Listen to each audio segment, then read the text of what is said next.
एक समय की बात है। एक विशाल जंगल के किनारे एक गरीब लकड़हारा रहता था। अपनी पत्नी और 2 बच्चों हैंसल और ग्रेटल की देखभाल वह बहुत मुश्किल से ही कर पाता था। इस कारण वह बहुत दुखी रहता था। एक दिन ऐसा समय आया कि उनके घर में खाने के लिए सिर्फ एक ब्रेड ही बची थी। वह बहुत व्याकुल हो गया। उस रात जब सोने के लिए लकड़हारा और उसकी पत्नी बिस्तर में लेटे हुए थे, पत्नी ने कहा, सुनो, अगर हम भूख से मरना नहीं चाहते तो तुम्हें एक काम करना पड़ेगा। कल सुबह तुम दोनों बच्चों को अपने साथ ले जाना। जो थोड़ी ब्रेड बची है वो उनको दे देना और उन्हें जंगल के अंदर ले जाना। लकड़ियां इकट्ठी करके आग जला देना और जब आग जल रही होगी बच्चों को वहीं छोड़कर तुम वापस आ जाना। पति ने उसकी बात न मानी, पर पत्नी ने उसे तब तक शांति से सोने न दिया जब तक कि उसने पत्नी की बात स्वीकार नहीं कर ली। बच्चों ने माँ की बात सुन ली थी और ग्रेटल रोने लगी। हैंसल ने फुसफुसाकर उसके कान में कहा, सब ठीक हो जाएगा। एक बात मेरे मन में आई है। फिर वह चुपचाप बिस्तर से उठा, अपनी जैकेट पहनी और घर से बाहर आ गया। चांद की रोशनी में जमीन पर पड़े छोटे छोटे सफेद कंकड़ चमक रहे थे। हैंसल ने सावधानी के साथ कंकड़ उठा लिया और जितने भी वह अपनी जैकेट जेबों में भर सकता था उसने उतने भर ली। फिर वह घर के अंदर आ गया और अपनी छोटी बहन के पास लेट गया और उसे नींद आ गई। अगली सुबह सूर्य के उदय होने से पहले ही माता पिता आए और दोनों बच्चों को नींद से जगा दिया। दोनों को ब्रेड का एक एक छोटा टुकड़ा दिया। ग्रेटल ने दोनों टुकड़े लेकर अपने एप्रन में रख ली क्योंकि हैंसल की जेबें कंकड़ों से भरी हुई थी। फिर सब जंगल की ओर जाने वाले रास्ते पर चल दिए। जब वह जंगल की ओर जा रहे थे तब हैंसल बार बार रुककर अपने घर की ओर देखता था। उसके पिता ने कहा, तुम बार बार रुककर पीछे की ओर क्यों देख रहे हो? ओह, हैंसल ने उत्तर दिया, मैं अपने बिल्ली के सफेद बच्चों को देख रहा हूँ। वह छत पर बैठा है और मुझे अलविदा कहना चाहता है, लेकिन जब भी वह पीछे देखता तो चोरी छिपे एक कंकड़ रास्ते पर गिरा देता था। उसकी माँ ने कहा, आगे चलते रहो, वह तुम्हारा बिल्ली का बच्चा नहीं है, वह तो चिमनी के ऊपर सुबह का सूर्य चमक रहा है। लेकिन हैंसल पीछे मुड़कर देखता रहा और हर बार एक कंकड़ नीचे गिराता रहा और इस तरह वह सब लंबे समय तक चलते रहे। अंततः वह विशाल जंगल के बीच में पहुंच गए। वहां वह रुक गए और उन्होंने जलाने के लिए लकड़ियां इकट्ठी कर ली।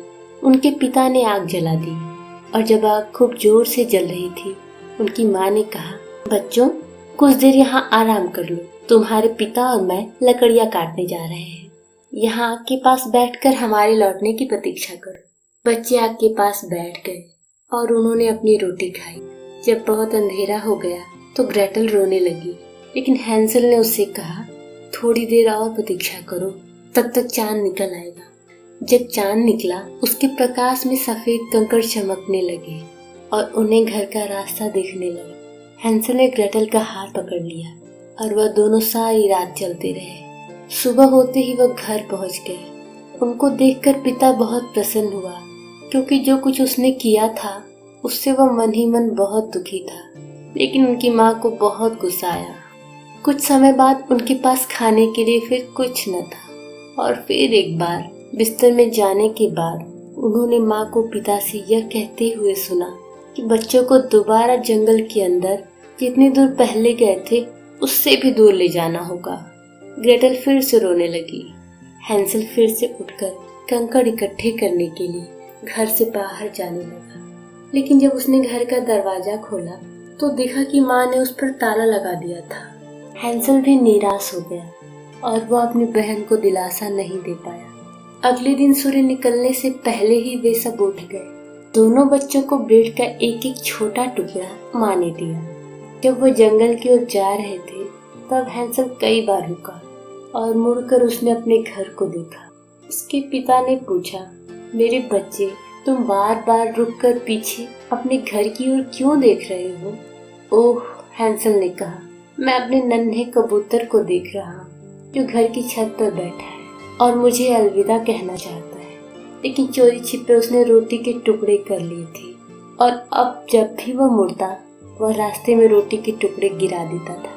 उसकी माँ ने कहा, आगे चलते रहो, वह तुम्हारा नन्हा कबूतर नहीं है, यह तो चिमनी पर सुबह की सूरज की किरणें चमक रही है। लेकिन हैंसल पीछे देखता रहा और जब भी वह पीछे देखता वह रास्ते में रोटी का एक टुकड़ा जरूर गिरा देता। और जब वह जंगल की बहुत अंदर पहुंच गए, जहाँ जंगल बहुत घना था, वह रुक गए। उनके पिता ने लकड़ियां इकट्ठा करके आग जला दी। उनकी माँ ने कहा कि वह लकड़ियां काटने जा रहे थे। बच्चे आग के पास बैठकर आराम करें और उनके लौटने की प्रतीक्षा करें। आग के पास बैठकर ग्रेटल ने रोटी के टुकड़े से आधा भाग हैंसल को दे दिया, क्योंकि उसने अपना टुकड़ा तोड़कर रास्ते पर गिरा दिया था। वह शाम होने तक माता पिता की प्रतीक्षा करते रहे, पर वह लौटकर नहीं आए। जब अंधेरा हुआ और चांद निकल आया तो हैंसल रोटी के उन टुकड़ों को ढूंढने लगा जो उसने रास्ते पर गिराए थे, लेकिन वह नहीं मिले। जंगल के पक्षी उन्हें खा गए थे। हैंसल फिर भी घर जाने का रास्ता खोजना चाहता था। उसने ग्रेटल को साथ लिया और चल पड़ा। वह सारी रात और सारा दिन चलते रहे, पर वह विशाल जंगल में भटक गए थे। तीसरा दिन भूखे और ठिठुरते वह एक छोटे से घर के पास पहुंचे। वह घर ब्रेड का बना हुआ था। उसकी छतें पैनकेक की बनी थी और खिड़कियां शुगर कैंडी की थी। उस घर को देखकर बच्चे इतने प्रसन्न हुए कि दौड़कर उसके पास आ गए। हैंसल छत पर चढ़ गया और ग्रेटल खिड़की पर, और वह खूब खाने लगी। हैंसल छत का एक बड़ा टुकड़ा खा रहा था और ग्रेटल खिड़की के शीशे खा रही थी। उन्हें अंदर से एक तीखी आवाज सुनाई पड़ी, यह कौन कुतर रहा है मेरे घर को? क्या मिट्टी में मिला देगा वो इसको? बच्चे इतने डर गए कि जो कुछ उन्होंने अपने हाथों से पकड़ रखा था उसे गिरा दिया। तभी एक बूढ़ी औरत दरवाजे से बाहर आई। जब उसने भूखे बच्चों को देखा तो अपना सिर हिलाया और कहा, उफ बेचारे बच्चे, आओ मेरे साथ भीतर आ जाओ। घर में खाने के लिए बहुत कुछ है। मैं तुम दोनों की अच्छी देखभाल करूंगी। उसने दोनों के हाथ पकड़ लिए और उन्हें घर के अंदर ले गई और उन्हें बहुत अच्छा भोजन खाने के लिए दिया। फिर उसने उनका बिस्तर बिछाया। थके हुए दोनों बच्चे बिस्तर में लेटते ही सो गए। अगली सुबह हैंसल और ग्रेटल के नींद से जागने से पहले ही बूढ़ी औरत हौले से बिस्तर के पास आई। उसने उन्हें मजे से सोते देखा तो मन ही मन सोचा, अरे यह तो बड़ा स्वादिष्ट खाना है मेरे लिए। उसने हैंसल को उठाया और उसे घर से बाहर ले आई और उसे एक छोटे से पिंजरे में बंद कर दिया, जैसे कि वह एक नन्हा सुअर हो। फिर वह घर के अंदर आई और ग्रेटल को झकझोरा और चिल्लाकर कहा, उठो आलसी लड़की, जाओ और कुएं से पानी निकाल कर लाओ और फिर काम पर लग जाओ और खाने के लिए कोई अच्छी चीज बनाओ। तुम्हारा भाई वहाँ उस पिंजरे में बंद है। हम उसे खिला पिलाकर मोटा ताजा बना देंगे और जब वह खूब मोटा हो जाएगा तब मैं उसे खाऊंगी। ग्रेटल बूढ़ी औरत से बहुत डरती थी और जो वह उसे कहती थी उसे वह सब करना पड़ता था। हर दिन वह हैंसल के लिए पानी और ढेर सारा अच्छा खाना लेकर आती। स्वयं उसे खाने के लिए बस केकड़े की खाल ही मिलती थी। हर दिन बूढ़ी पिंजरे के पास आती और हैंसल से अपनी एक उंगली बाहर निकालने के लिए कहती, ताकि उसे छूकर वह पता लगाए कि वह कितना मोटा हो गया था। हर दिन हैंसल अपनी उंगली के बजाय एक हड्डी बाहर निकाल देता था। 4 सप्ताह बीत गए। एक शाम बूढ़ी को लगा कि हैंसल अधिक मोटा नहीं हो रहा है। उसने ग्रेटल से कहा, जल्दी जाओ और देगची को पानी से भर दो। कल सुबह मैं उसे मार कर पका डालूंगी, चाहे वह मोटा हुआ हो या नहीं। जब तक तुम पानी लेकर आओगी मैं आटा गूंथ लूंगी। जब वह देगची में उबल रहा होगा तब हम ब्रेड बना लेंगे। अगली सुबह जब ग्रेटल देगची के नीचे चूल्हे में आग लगाने के लिए बाहर आई तो तंदूर में ब्रेड पहले से ही पक रही थी। बूढ़ी औरत ने ग्रेटल को पुकार कर कहा, इधर आओ अभी इसी समय।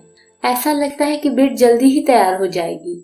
मेरी आंखें कमजोर हो गई हैं, इसलिए तुम तंदूर के अंदर देखो और बताओ कि वह सुनहरी भूरी हो गई है या नहीं। अगर तंदूर के अंदर तक तुम देख नहीं सकती हो तो इस बोर्ड पर चढ़ जाओ, मैं धकेल कर तुम्हें अंदर कर दूंगी। तंदूर के अंदर बहुत जगह है। एक बार तुम अंदर पहुंच गई तो तुम्हें सब दिखाई दे जाएगा। वह बूढ़ी औरत तो ग्रेटल को भूनने के लिए तंदूर के अंदर बंद कर देना चाहती थी, लेकिन ग्रेटल भाप गई कि बूढ़ी औरत क्या सोच रही थी। उसने औरत से कहा, मुझे पता नहीं कि मुझे क्या करना है। क्या आप वह करके मुझे बता सकती हैं? अगर आप बोर्ड पर चढ़ जाएं, तो मैं आपको तंदूर के अंदर धकेल दूंगी। बूढ़ी औरत बोर्ड पर चढ़ गई और ग्रेटल ने उसे तंदूर के अंदर जितनी दूर तक धकेल सकती थी धकेल लिया। फिर उसने तंदूर का दरवाजा जोर से बंद कर दिया और उसकी लोहे की कुंडी बाहर से बंद कर दी। तंदूर के अंदर बंद बूढ़ी जादूगरनी खूब चीखी चिल्लाई। ग्रेटल भाग गई और बूढ़ी जादूगरनी जलकर मर गई। ग्रेटल भागकर सीधी हैंसल के पिंजरे के पास आई और पिंजरा खोल दिया। उसने भाई को बताया कि उसने क्या किया था। दोनों बच्चे प्रसन्नता से एक दूसरे को प्यार करने लगे। अंतिम बार वह उस घर के अंदर आए। वहाँ हर जगह बहुमूल्य और चमकदार हीरे जवाहरात दिखाई दिए। जितने भी हीरे जवाहरात वह साथ ले जा सकती थी उन्होंने ले ली और घर चल दिए। वह चलते रहे और आखिरकार उन्हें जंगल जाना पहचाना सा लगने लगा। ये थी हैंसल एंड ग्रेटल की प्यारी सी कहानी। धन्यवाद।